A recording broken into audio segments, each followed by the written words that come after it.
Good night show में सुनो कहानी। एक बार की बात है, एक राजा और रानी थे। राजा बहुत दयालु थे।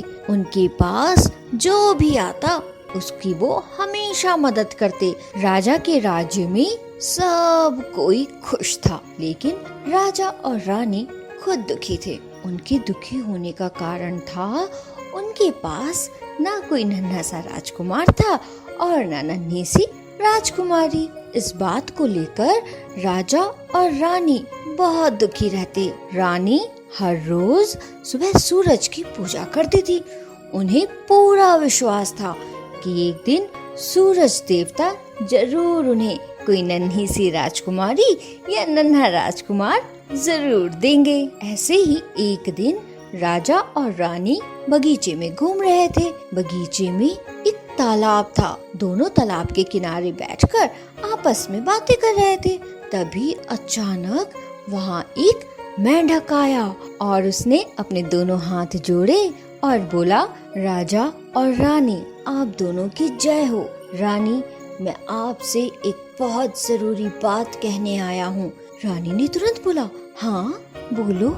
मेंढक बोला, रानी आपको सूरज देवता के आशीर्वाद से बहुत जल्द एक नन्ही राजकुमारी प्राप्त होगी। राजा और रानी ये सुनकर तो बहुत खुश हुए और इसके कुछ समय बाद ही रानी को एक सुंदर, बहुत ही खूबसूरत नन्ही राजकुमारी प्राप्त हुई।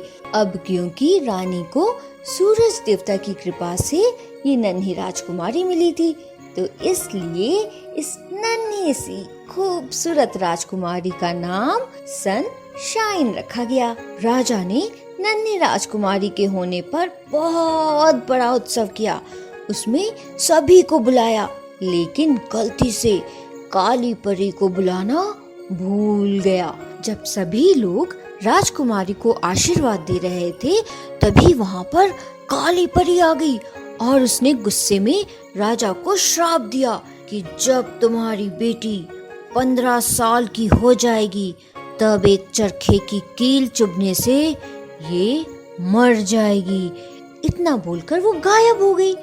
अब राजा और रानी तो बहुत दुखी हो गए। रानी तो रोने लगी। राजा को दुखी और रानी को रोता देखकर एक सफेद परी आई और उसने बोला, चिंता मत करो, मैं इस श्राप को रोक तो नहीं सकती, लेकिन इसे कम जरूर कर सकती हूँ। सफेद परी ने कहा कि कील चुभने से नन्ही परी 100 साल के लिए सो जाएगी, साथ ही पूरी प्रजा और आप सब भी सो जाओगे, लेकिन जब कोई सुंदर राजकुमार इसे छुएगा तो इसके साथ साथ आप सभी भी जग जाएंगे। इतना बोलकर परी गायब हो गई। धीरे धीरे समय बीतने लगा। राजकुमारी बड़ी होने लगी और वो समय भी आ गया जब राजकुमारी 15 साल की होने वाली थी। और जिस दिन नन्ही राजकुमारी 15 साल की हुई, उस दिन वो खेलते खेलते किसी तहखाने में पहुंच गई। वहाँ पर एक पुराना चरखा रखा हुआ था। राजकुमारी ने जैसे ही उसे हाथ लगाया, उसमें लगी कील उसे चुभ गई और वो तुरंत वहीं गिर पड़ी। जब रानी ने नन्ही राजकुमारी को ढूंढा तो वो उन्हें तहखाने में सोती हुई मिली।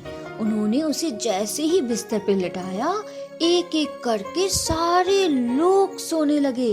कई साल बीत गए। महल के चारों ओर जंगल और झाड़ियां उगाई। महल तक पहुंचने का रास्ता बहुत मुश्किल भरा हो गया। उस महल तक पहुंचने की कई राजकुमारों ने कोशिश की, लेकिन कोई भी वापस नहीं आया। काली परी के श्राप के कारण जो भी वहां जाता, सभी नींद में सो जाते थे। और इसी बीच एक दिन उस महल की कहानी सुनकर एक सुंदर राजकुमार उस ओर आया, जो कई राज्यों को जीत चुका था। सभी ने उसे वहां जाने से रोका और कहने लगे कि जो भी वहां गया कोई वापस नहीं लौटा। लेकिन राजकुमार ने किसी की भी नहीं सुनी और महल की ओर चला गया। जैसे ही वो महल के पास पहुंचा, अपने आप ही झाड़ियां दूर होने लगी और वो सीधा राजकुमारी के कमरे में चला गया। राजकुमारी को देखकर राजकुमार उसकी सुंदरता में खो गया। वो राजकुमारी को एकटक बस देखने लगा और जैसे ही उसने अपना हाथ राजकुमारी के माथे में रखा, वैसे ही काली परी का श्राप टूट गया और उसके साथ ही सभी लोग नींद से जाग गए। सभी दोनों को देखकर बहुत खुश हुए और फिर राजा और रानी ने मिलकर राजकुमार और राजकुमारी की शादी करवा दी। तो बच्चों, इस कहानी से हमें ये सीख मिलती है कि दूसरों का अच्छा चाहने वालों के साथ कभी भी बुरा नहीं होता। समझे? अगर आपको ये कहानी पसंद आई हो तो फिर लाइक, शेयर और सब्सक्राइब